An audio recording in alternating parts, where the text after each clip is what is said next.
everyone, and welcome to Decoding TV. I am David Chen. And I'm Don Marshall. Welcome to the podcast. On this week's episode of the show, we're going to be recapping and reviewing Season 1, Episode 7 of The Lord of the Rings of Power, entitled The Eye. You can find more episodes of this podcast at podcast.decodingtv.com. Email us at decodingtv@gmail.com. Find us on YouTube, Twitter, TikTok, at decodingtv. Last episode, Don Marshall, of this podcast, I said to you, I think I said to you, that depending on how the show handles that big volcanic explosion that happened at the end of Season 1, Episode 6, we're going to learn what kind of show this is. We're going to learn what kind of show this is, and I dare say we have learned what kind of show this is. Yep. And it's a show in which there are not that many major consequences for major events that happen in the show, at least in my opinion. Now, I'm tainting the question I'm going to ask you, which is, what were your overall thoughts on Season 1, Episode 7, Don Marshall? My thoughts remain roughly the same with a few caveats. This show continues to have stunning music, stunning landscapes, really incredible individual scenes, very poignant moments. In terms of overall story, though, still feel like we're spinning our wheels. Still feel like the cohesive story isn't quite there yet. It could be. I want to make it very clear. If you enjoy this show like I do, I think you look at Episode 6 as the potential for what it could be. But there were a few moments in this episode where I went, no, I want more of that. Give me that. And it only happened in tiny doses. And there were a few things that I didn't agree with, but also a few standout performances that cemented the, God, I hope they lean into this way more next season thought process. I think this might have been the episode that broke my relationship with this show. Yeah, that's fair. I'm not gonna lie. Like, we'll see how next week plays out. I have loved doing this podcast so much with you. This is my first Don Marshall collaboration. It's been a joy and a delight every week to gather together, talk about it.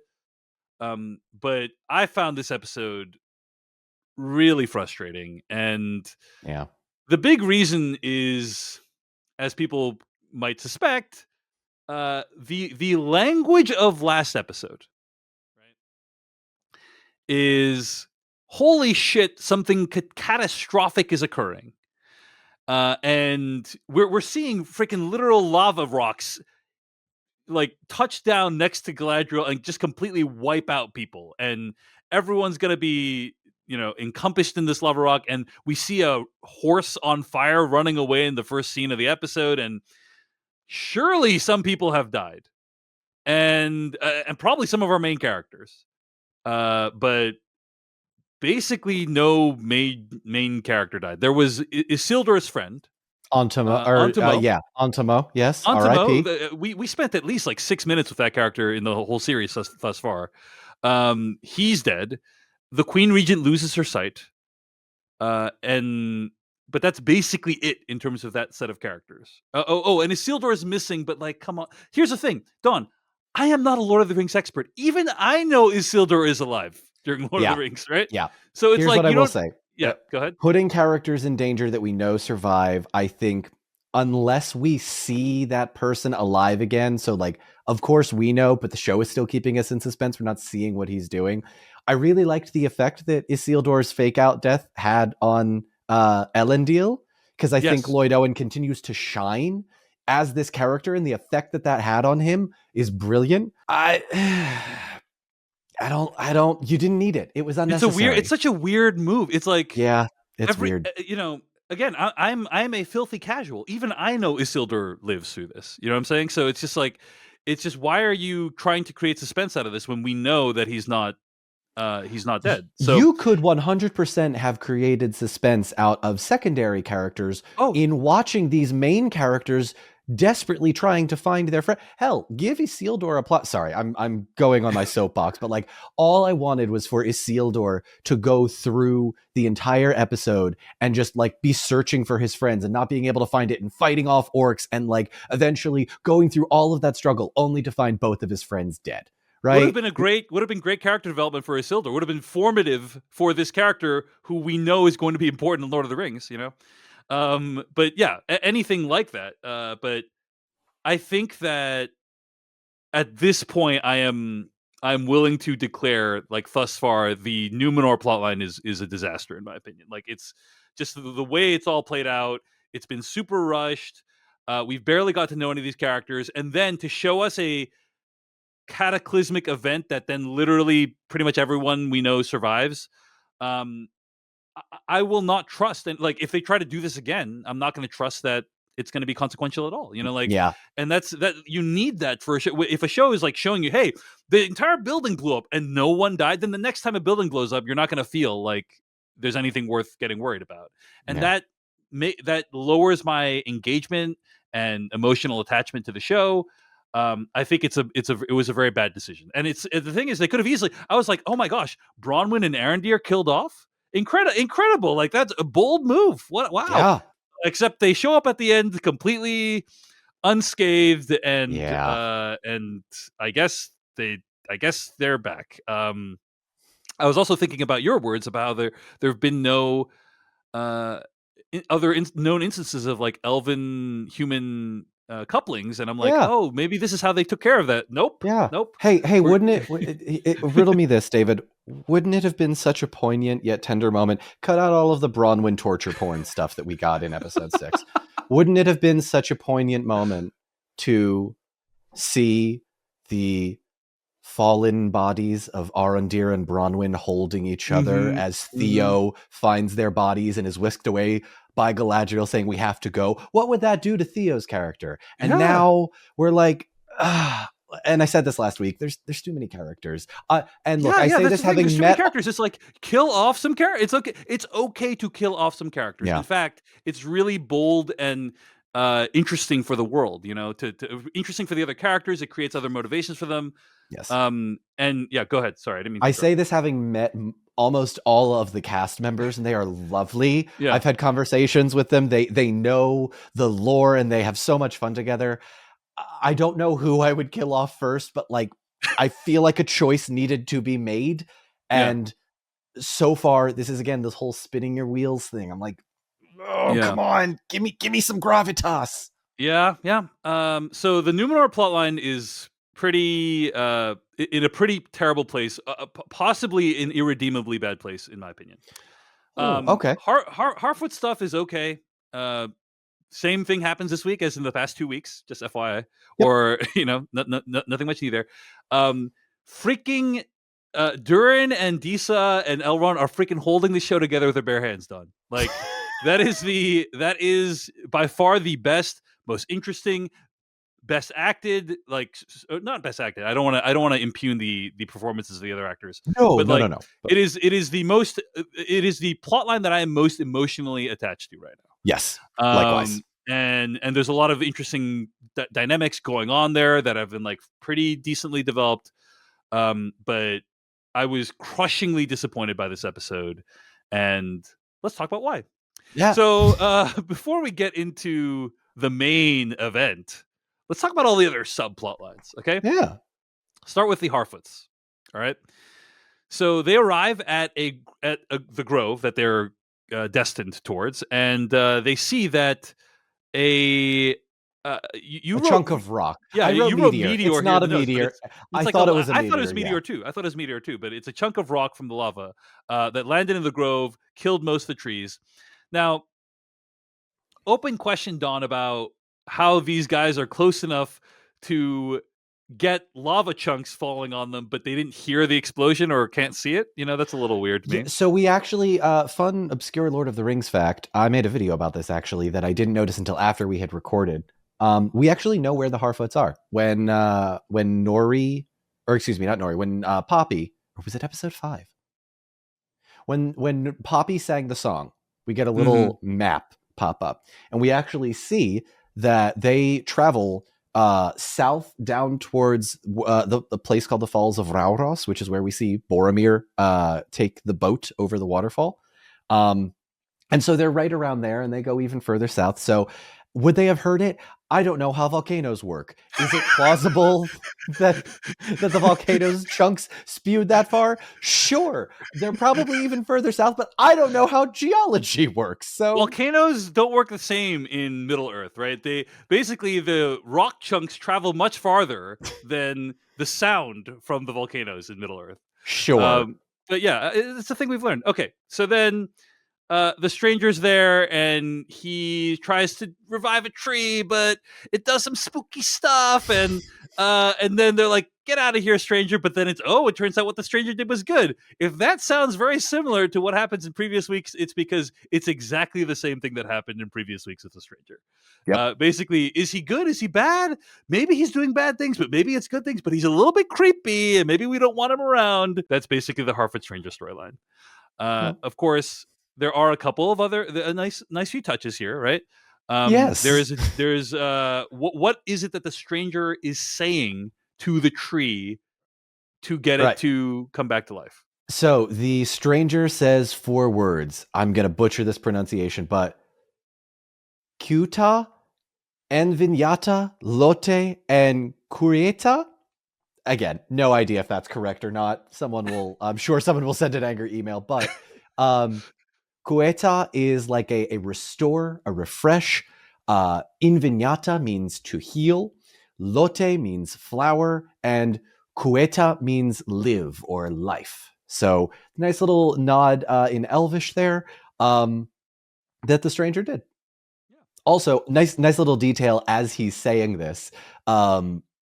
One of the women in the show goes, "Sadok, trees don't talk." And Sadok, played by Lenny Henry, go, "Well, some do." So I have a feeling that we've had old Sadok been talking to some Ents in the past. All right, we'll see. The creepy people in white robes show up. They're looking for the stranger. Yep, the Mystics. I think I called them the Dwellers like 2 weeks ago or something, but yeah, I believe they're referred to as the Mystics. And they are looking for the stranger, and they seem to be going in the right direction. And Nori pops up and is like, "No, he actually went the other way." And there was some confusion. I actually read a recap of this episode that was like Nori was trying to help them, but I think she was trying to. She senses that they are dangerous and is trying to get them away from the stranger. Right? That was my interpretation. That was my read on it as well. Yes. And the strangers, I get, or I'm sorry, the mystics or creepy people in white robes. That's what I'm going to call them. Creepy people in white robes. CPIWR. The Sipwar. We'll workshop it. These a little work. They reward Nori's helpfulness by torching her entire encampment. Now, it wasn't clear to me if they knew that she was lying, and that's why they torched it, or are they just some mystics just want to watch the world burn, perhaps? I'm not sure.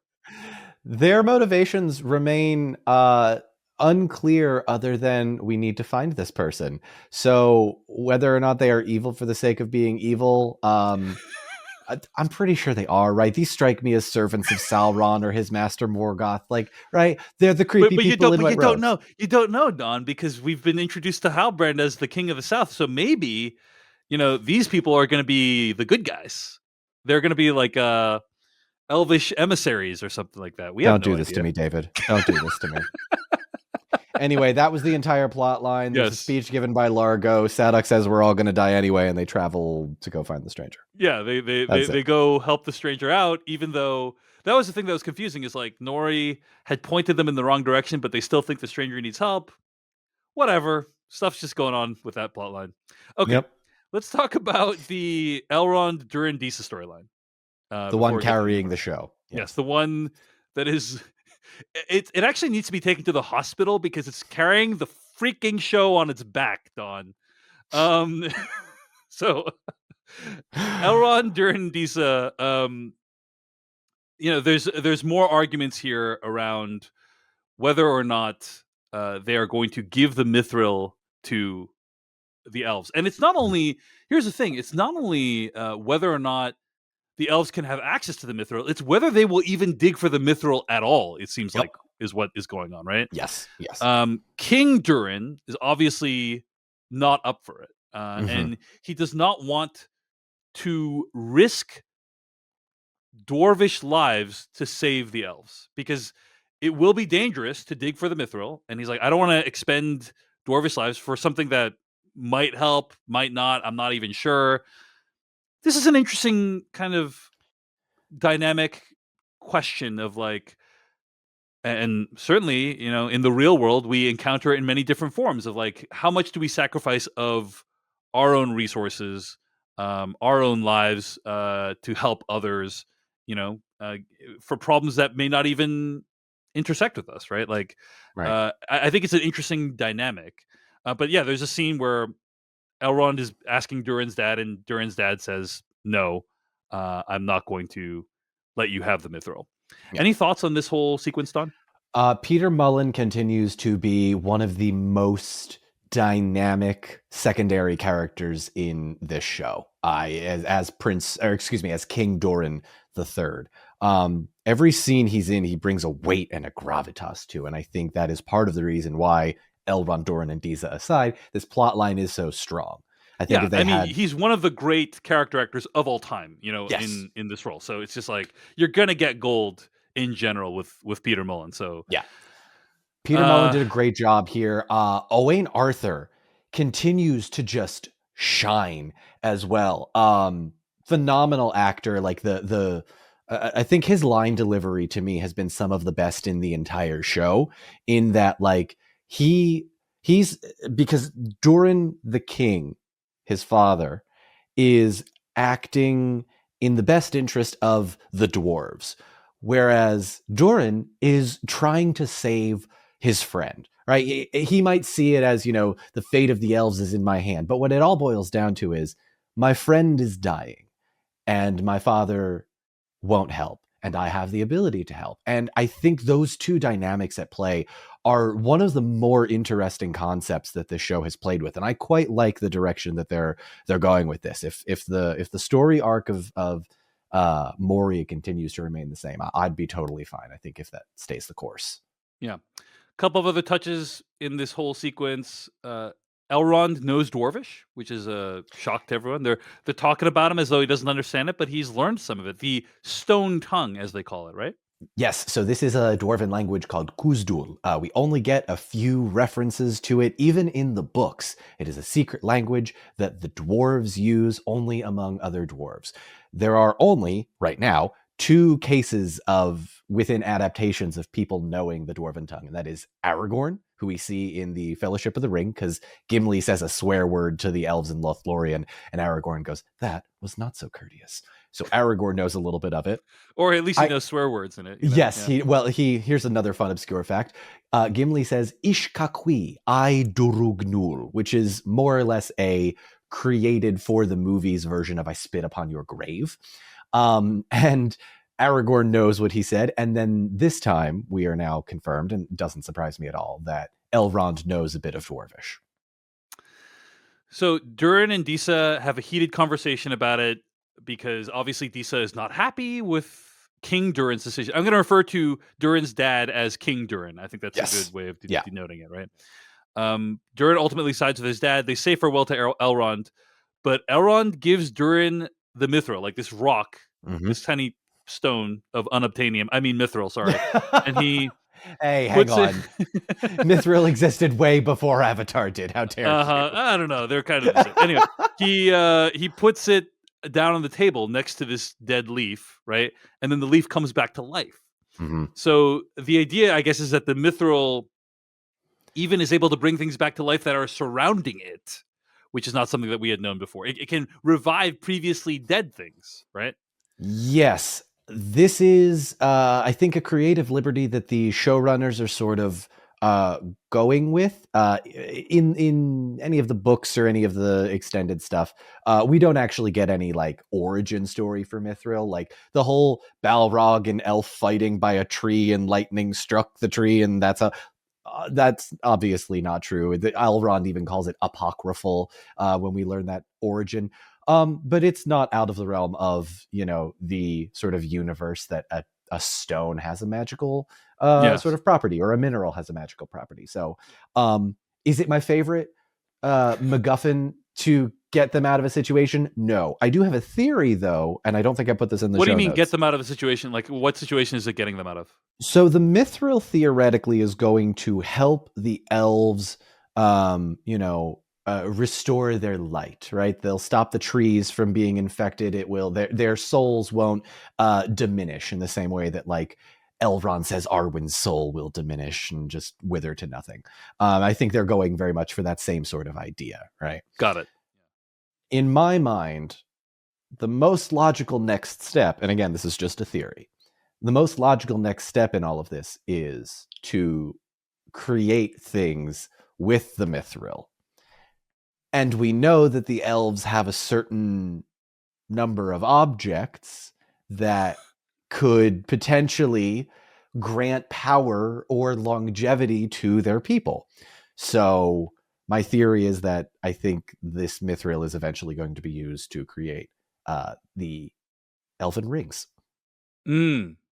Interesting. So and I think, as you pointed out, like, the different rings might be made of different things, right? I There's have like previously said that. Yeah. there's a set of rings for the elves. There's a set of rings for man, and and then eventually, of course, one ring to rule them all. That one, I think, is made out of the blood of babies, if I'm not mistaken. No, I'm just David. joking. But yes, the elvish rings might be made of mithril, and these might be what helps to give them life. Is what you're calling right now. That's my theory.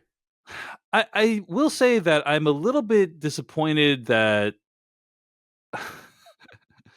I don't know. Obviously, we're learning what kind of show this is as we go along, but I thought there might be, like, a more interesting plot line around this forge that they're constructing this season. It seems likely that we're not going to get a really interesting plot line around it at this point. Nope. Like, Nope. because there's so much time Dawn is dedicated to setting it up. Like, they're like, Gil-galad says to Elrond, "Hey, I need you to help with something. Here's Celebrimbor, a character you're going to meet whose express purpose is to deal with this situation." And so I'm thinking, oh, maybe throughout the season we're going to get, like, constructing the forge and, like, different moral quandaries that come up with constructing a forge. For a really good example of what I'm talking about, have you seen Breaking Bad and Better Call Saul or Better Call Saul? I have seen Breaking Bad. I have not watched Better Call Saul. Okay, well, this is a very minor spoiler for Better Call Saul, but basically, in Breaking Bad, Walter White uses this thing called a super lab, right? Where he, like, makes meth in this extremely well done lab. There is a massive, multi-year long plot line in Better Call Saul about building that lab. Like, what it took to build it. Like, all the steps that needed to be taken to build it, like, all the secrecy that needed to, and like, all the steps they needed to take to, like, make sure that no one found out about it. All this, and it becomes, like, basically a massive plot point in Better Call Saul. And I thought it was, like, overall pretty fascinating. There were some ups and downs, but, like, overall I thought it was, like, a pretty fascinating look at what it would take to do that. And so I thought, hey, maybe Rings of Power is going to do, like, what does it take to build a forge? And something went wrong and we need to make a sacrifice to do it. And it's like, nope, literally none of that happens. Yeah, I think it would have been a little bit more streamlined had Celebrimbor and Gil-galad been honest with Elrond from the beginning. Hey, look, the dwarves have mithril. We need it. You need to get it. And as you said last week, that's the mission. Yes. From what was it? The Top Gun Maverick. You explain the mission, you give him the mission, that's the mission. So everything we see Elrond doing, he has a clear mission. And in this case, it was less clear, right? Yeah. And I think it might have been we're rewriting it going back. We're rehashing our point that, like, the show would rather be like, aha, look, reveal, rather than, hey, I'm invested in this character's journey and what they're doing. But what's so strong about this storyline is the acting and the relationship between Elrond and Durin. You really feel like these are characters that have been through a lot together. Right? Oh, absolutely. Absolutely. And even the three of them, Durin, Disa, and Elrond, continue to be, whenever the three of them are on screen together, I'm like, all right, this is going to be good. I'm ready. What do we got? And I think, honestly, I hope they lean into that more in season 2. I really hope they lean into that more. Durin and Elrond start mining for mithril, and they have a conversation about, they kind of talk about their lives. And this is kind of the stuff that I enjoy from this kind of show, Don, is like just folks hanging out, just talking about the life. I really think we needed more of this because we needed to invest in these characters more.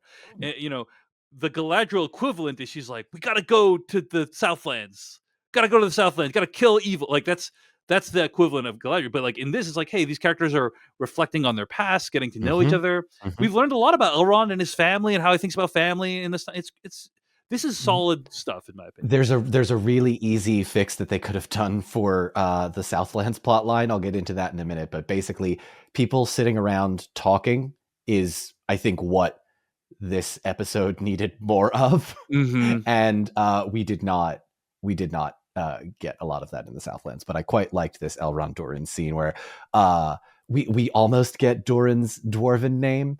And yeah, is that, I wanted to ask you, is that a secret in the books or is it I don't think that's ever something that we know that Tolkien wrote about, but having a secret dwarven language would lend itself to having a secret dwarven name, and so there's almost a 100% certainty that we will see, at least I hope, that there is a payoff in that we see Elrond learn Durin's secret name. Perhaps. But it was cool. He was about to say it, and then Elrond's like, "Save it for after we get through this mess." And it's a nice touch. It's a nice touch. It is. But then Durin's dad comes in. King Durin comes in, and he is not happy that his son has been acting against his wishes. They have a really intense conversation, and then Durin strips him of his collar thing, which I guess removes him from the line of Dwarven kings. Is that right? Yeah, I think it's meant to be symbolic because they find the huge vein of mithril. So Prince Durin is so vindicated, and then his dad comes along and is like, "You're done." Rips the collar off, and it felt to me like he was sort of symbolically stripping him of his birthright, whatever you want to call it, however you sort of feel. But yeah. It doesn't matter because Durin still has Disa, and they're like, "Hey, guess what? We're gonna one day we're gonna be running this place anyway. It doesn't even matter." Yeah, basically, yeah. Right? It feels like they're almost setting up Disa to be like, "Hey, let's have a little coup." But I she kind of she does her best Lady Macbeth impression, you know, a little bit. Yeah. And wouldn't it be though? And again, this is just me theorizing. Wouldn't it be an interesting kind of situation where we get almost like a Macbeth storyline, in that the Macbeth storyline sort of sunders the elves from the dwarves, in that, you know, the greed and their lust for power and mithril leads ultimately to a straining of that relationship, because they've done so much to set up this Elrond Durin relationship. Wouldn't it just be heartbreaking and potentially really good TV to watch that relationship sort of fracture, so that when we watch the movies again or we read the books, we go, "Oh, the elves and dwarves hate each other, and there's a reason why." And we are watching that happen. I also do want to clarify something real quick. Disa's eyes have always been that sort of golden color. Disa is not Sauron. I've seen a couple of Twitter theories that's like, "Oh, Sauron is many people, and one of them is Disa, and he's tempting Durin." It's like, no.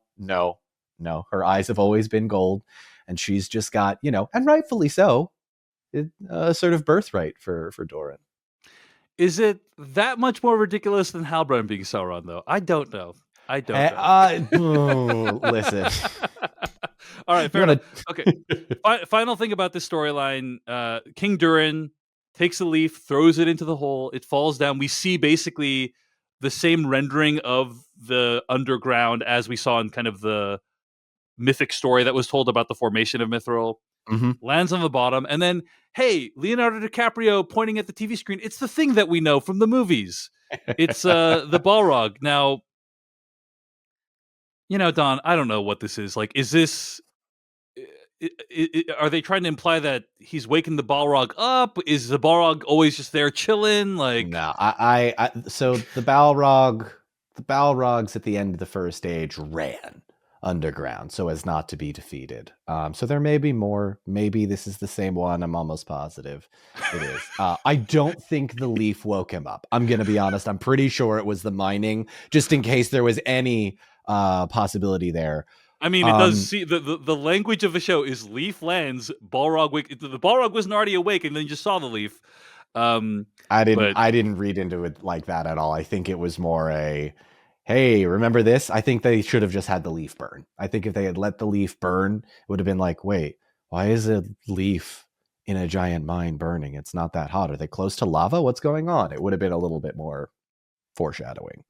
mm-hmm. But it's the what's it called? It would be the equivalent of the show ending with someone say, "What should we name this place?" and then the words Mordor burn onto screen. Oh, listen. We haven't gotten to that part of the podcast yet, David. Can we not?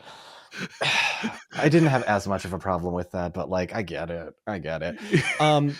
It's like, well, we some sort of Suicide Squad, like.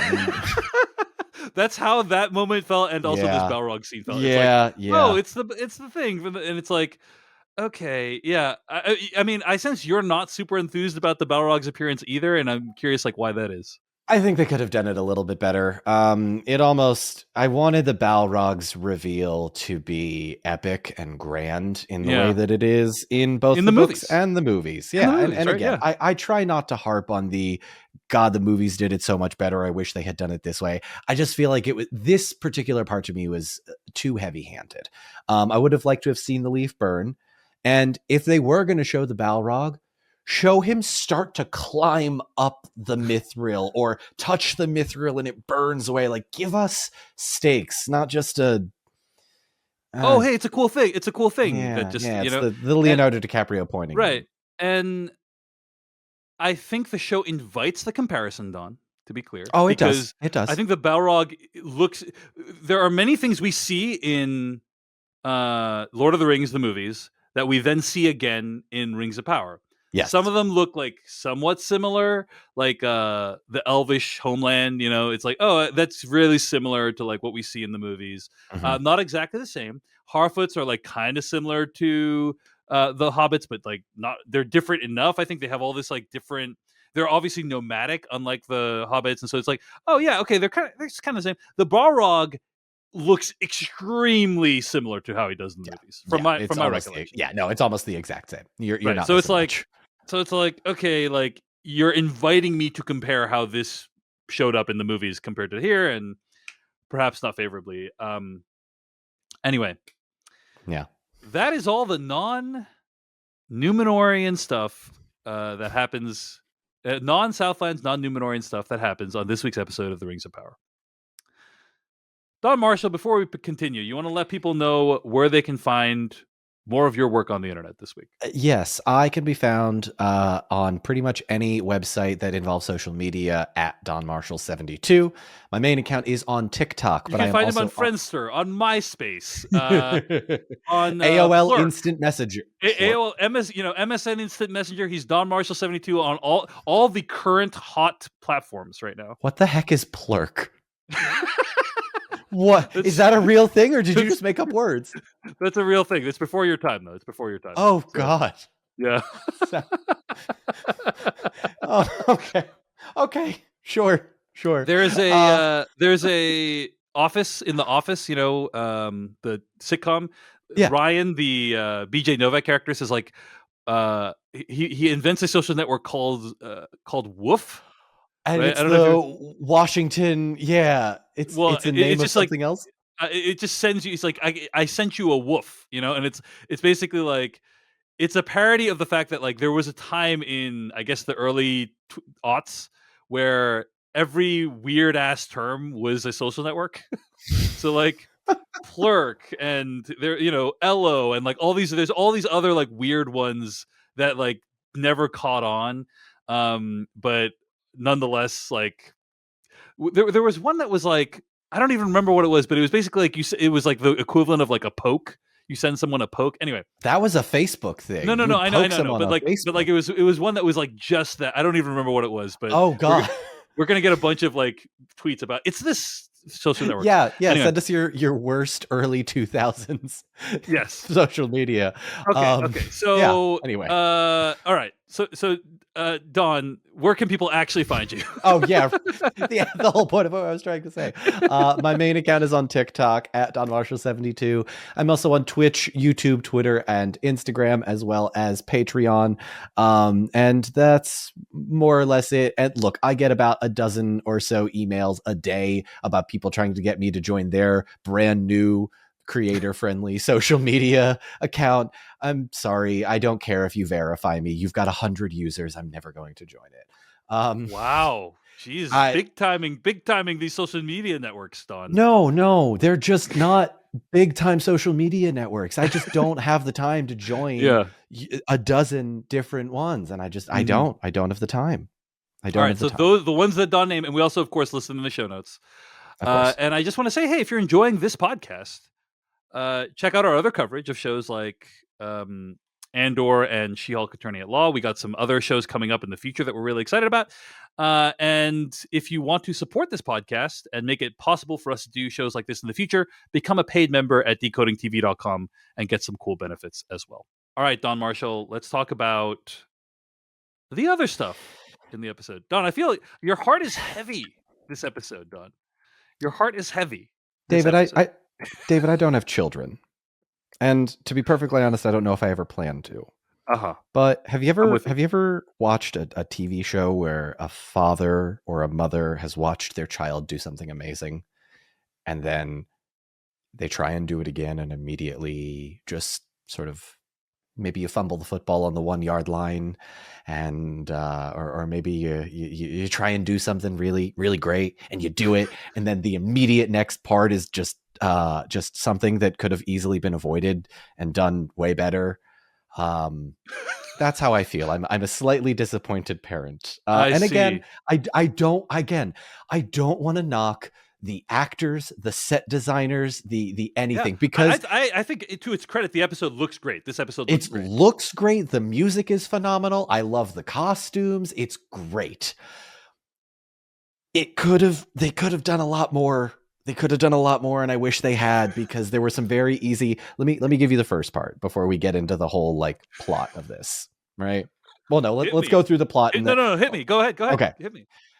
So there's the huge destruction. Everybody on the internet is arguing why Galadriel can somehow survive a pyroclastic flow of shut up. I don't care about that part. Frodo and Sam are in a volcano. I don't care about that part.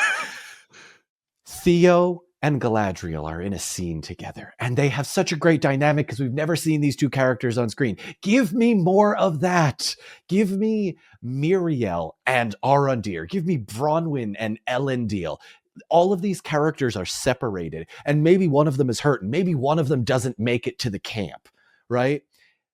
I wanted way more of that dynamic. I wanted to watch these characters that I have grown to really enjoy, right? Even if Amazon did make them up. I enjoy Arondir's character. I enjoy Theo and Bronwyn. I want more of that dynamic where we're mixing things up. And I thought the Theo Galadriel part was great. We finally got to see Galadriel be more than this hard exterior. He's talking about. I actually completely agree. That was my favorite scene from this plotline. Was the Galadriel Theo stuff. It's like, oh, what we're learning another aspect of this character. Again, it's very similar to kind of the Elrond Durin stuff, where they're just these characters sitting, chilling, talking, getting to know them. Like we needed more of that this season. We did. We didn't get that. And I was very disappointed. Well, first of all, they're all separated for reasons. I mean, forget about the fact that they were literally, 10 feet apart in the last scene that we saw them in. Huge explosions have occurred that killed none of them, other than Ontimo. Can you imagine, by the way, being the Queen Regent? You survive this catastrophic flow, and then you are blinded because of this house that fell on you? That's kind of the fire within the house. Yes. Burst. Sure. There was another explosion, which, and to be perfectly honest, that was actually the part that I found the most realistic. And that was just coming from my journalism perspective. I have covered enough tragedies that have happened. When the initial, shock happens, you're going to lose a number of people. R.I.P. Ontimo. But a majority of the sort of casualties happen in the aftermath.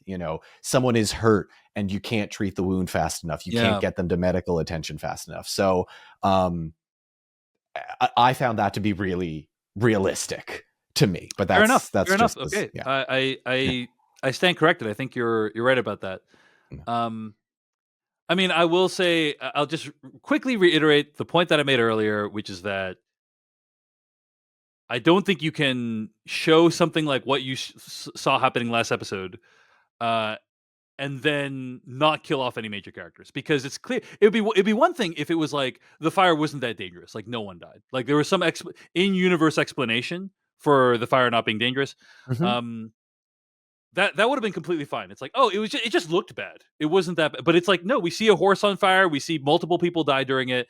So then, but then to not kill off any major characters, it really does feel like a cheat. It feels like I have lost trust with this show, because you're going to show me a thing and then it's like, oh, well, next time a dangerous thing happens and it's like ends an episode, I'm going to be like, whatever. Like, everyone's probably going to survive like they did last. Like, if you keep doing this kind of thing, it loses the trust of the audience that actions have consequences, events have consequences. So Yep.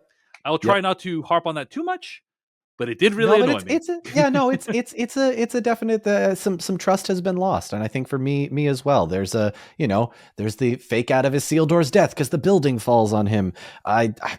We know he lives. We know he lives. Yes. Yeah. Anyway, sorry, we're getting off track. All good. So, as you mentioned, the characters all separate. Galadriel and Theo have a moment where everyone's, I guess, trying to find their way to a secondary location that they've all agreed upon, in case something like this ever happens. Yeah, base camp. Base camp. We see the Queen Regent. She loses her sight. She and Elendil and Isildur's friend kind of go back together, and they have this realization where, that she can't see anymore. And at the beginning of the podcast episode, I played this clip, and on the one hand, it was acted and also shot like very beautifully, where he kind of like takes her hand and he's like, "Are you sure you're okay?"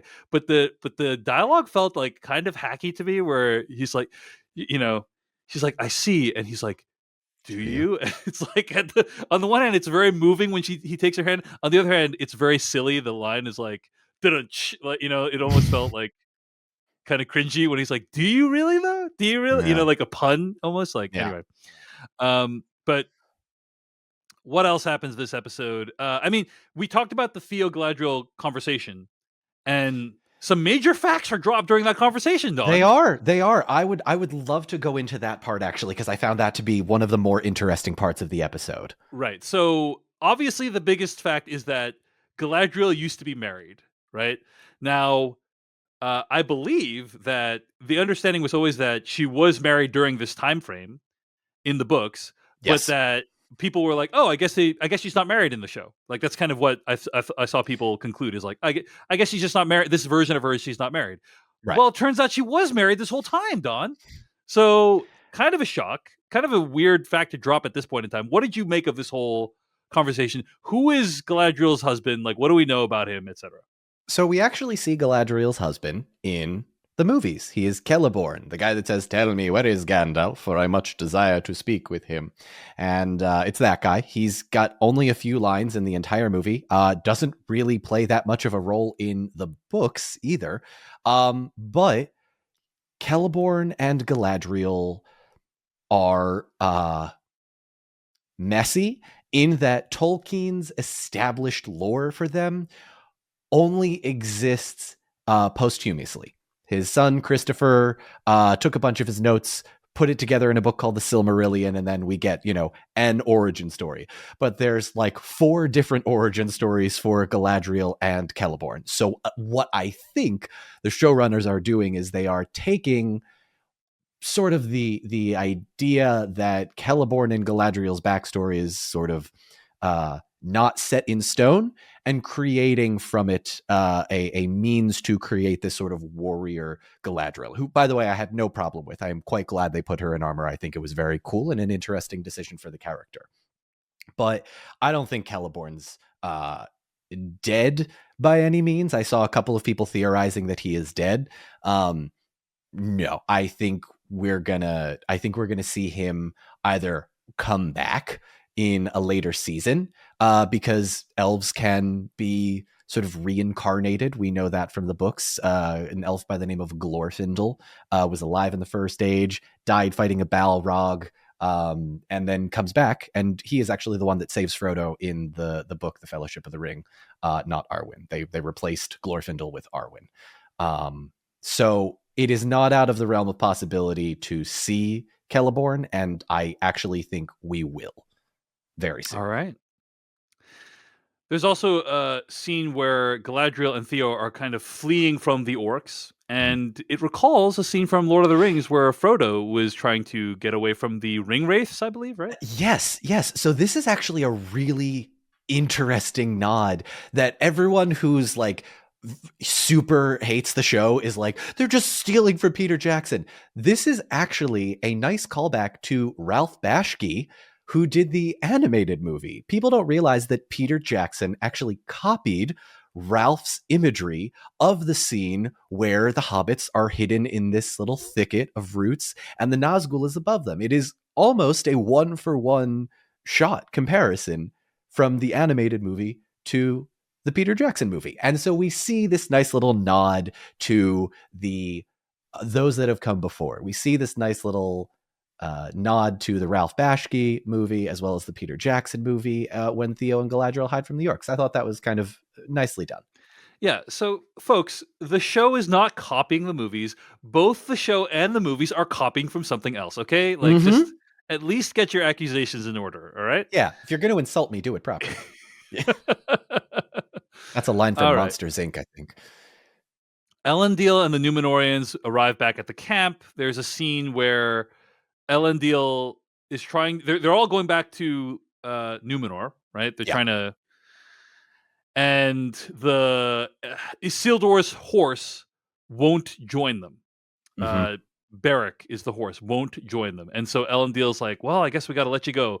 And then Beric gallops off into the distance, probably to go help Isildur, is my guess. Yeah, I have a feeling we're going to have one of those Aragorn gets rescued by a horse in the Two Towers parallels as well. Theo and Galadriel arrive at the camp, and he's looking for his mom, and I'm like...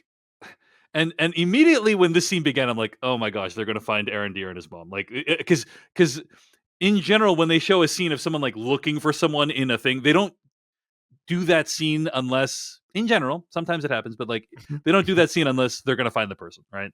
Because they spent so much time on it. They're like, this person who's like missing a leg, and this person who's missing half their face, and this person who's missing a torso, and it's like, okay, you're showing us all these because eventually we're going to find Bronwyn. And in fact, they showed up.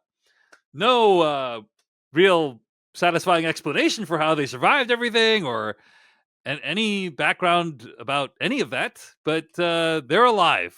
So that's what matters. I don't know if you I don't know if you have any more thoughts on that, Tom. I don't have thoughts or vibes, David. Yeah. This was just, I was like, oh, okay, good. They're alive. Oh, what is that? Nice. What does that mean? What is it? It's like, okay, all right. Okay. Yeah. Okay.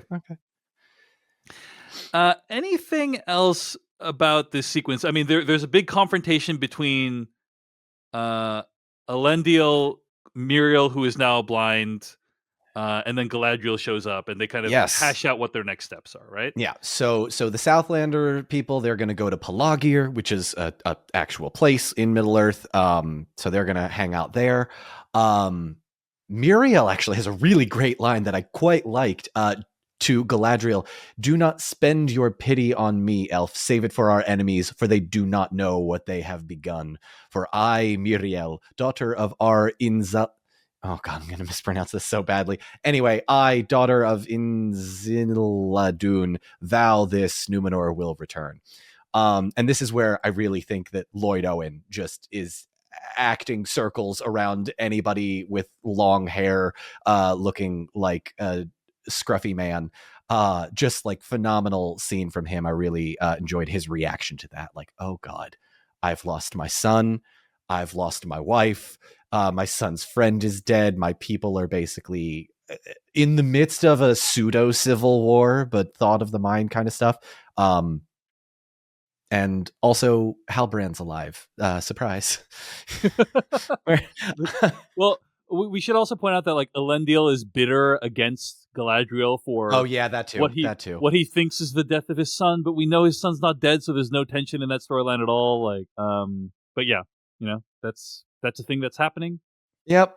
It's a thing that's happening. Things are. Yep. Here's what I will say. Things are happening, It's David. very accurately said, Don. What Yeah. nicely put. Thank you. Okay, and as you point out, Halbrand's alive, and he needs elvish medicine, so they're going to bring him back to Lindon.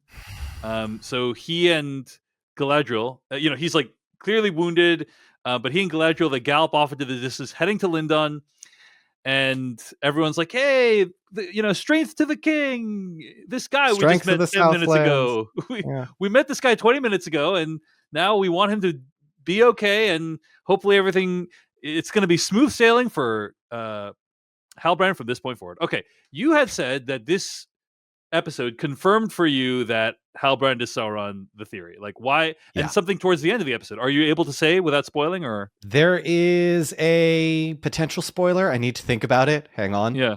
Yep. Might be a book spoiler. Yes. It is a spoiler.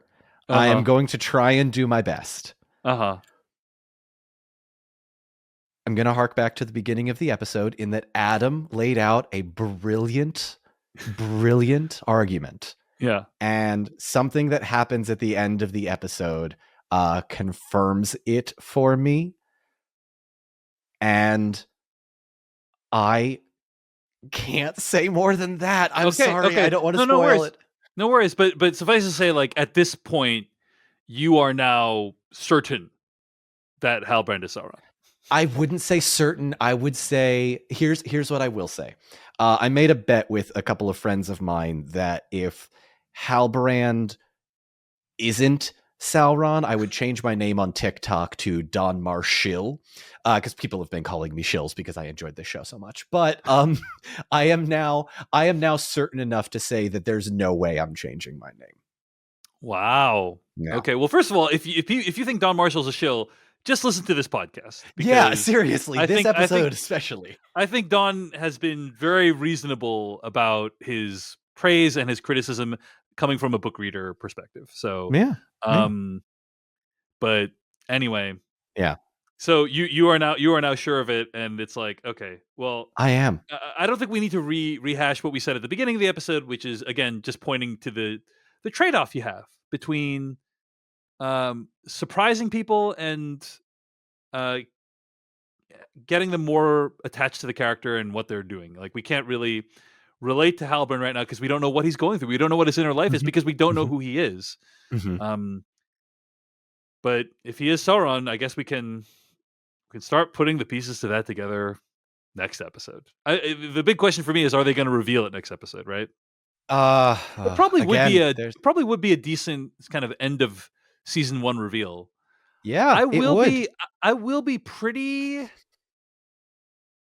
surprised if they don't reveal who the stranger and Halbrand are by the end of next episode. I think more so for the stranger, because the stranger is an explicit mystery that's been set up for the whole season. In this, we have no reason to believe, if you're just a show watcher and you're dense such as myself, that Halbrand is Sauron. So like, if they don't reveal that Halbrand is Sauron, then it's like, okay, that's fair game. They might want to save that for later. But I do think that it will be pretty not cool to not reveal who the stranger is by the end of the season. That will completely exhaust my patience with the show, I think. If that's no, I agree. And like you said, David, you, when we first started this podcast, said, I want there to be payoff for each season, and each season to sort of have a story.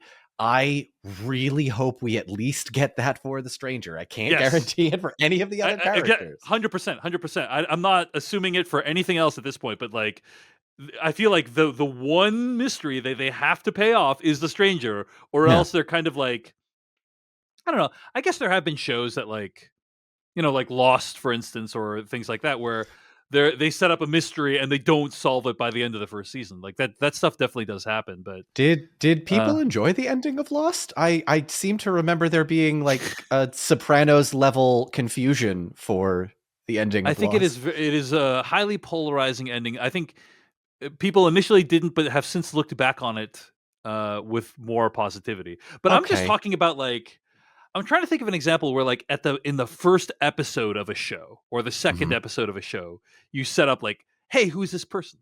And then by the end of the first season, we didn't find out who that person was. Like I feel like that's pretty rare. Um, Yeah, yeah. and I feel like I don't. that's Again, I want to be reiterate. I don't think the show has done that for Halbrand. I don't think the show has been like, "Hey, who's this Halbrand guy?"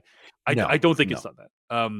no. You and I mean, me coming late to the party, and everyone else on the internet has It's all been right. has been curious about who Halbrand is. But yeah, so we'll see. Now, okay, I guess that segues us to the next topic, which is before as we close out here today, which is what are we hoping we're going to see by the end of this season? We have one episode left, Don Marshall. And obviously, we just talked about okay, they better resolve the Stranger Thing to some Hmm. degree. Yep. Uh, anything else that you are hoping for next episode? I wish we had 3 more episodes or I also wish that season 1 would have ended as episode 6 ended. Right, and The then during the eruption off of that. season, they could have actually decided to have the courage of their convictions and kill off some major characters. But yes, why do you wish that? Why is that? I think ending on a sort of bombastic, no pun intended, ending like the eruption of Mount Doom would have been a very strong way Right, to end it. I mean, look at the hype that was around the last episode. It was mostly positive. There was a lot yeah, of talk about the show in general. Um, and I don't know how they're going to end it. I think yeah. we will see who the stranger is. We will probably find God, this is going to seem really harsh. I'm trying to temper my expectations. I don't know what's going to happen next. And to be perfectly honest, I don't necessarily care to wonder what happens. I Okay, think I'm just along for the ride right now. That is got not it. to say I will stop watching the show or I think it's bad. I am still quite enjoying it. But I think after this episode, I'm like, oh, okay, we're in this for a long time because it's not like the crazy season 1 finale. Like, oh my Yeah, God, did you see that? You have to watch it. But this is very much I don't see what twist they could pull to make the ending be as exciting as episode 6, and not necessarily that they even need to like that. It could yeah. just be sort of like the ending of the Two Towers where it's very ominous and Frodo and Sam are still walking to Mordor. It's like that da, da, da, da, da, da, da, da, music comes in. It's all very eerie and spooky. Yeah, Like, yeah. I feel like that's how we're going to get the ending of this season. And again, I give it to the show. They're making bold choices. I just happen to disagree with a few of them. All right. Here's my prediction. I think we're gonna figure out who the stranger is next week, Hmm. and I think they're gonna save the Sauron, Halbrand to Sauron thing. I think there's a at least 50% chance that that reveal happens next week, and that it is the reveal that closes out the season. Yeah. I think that what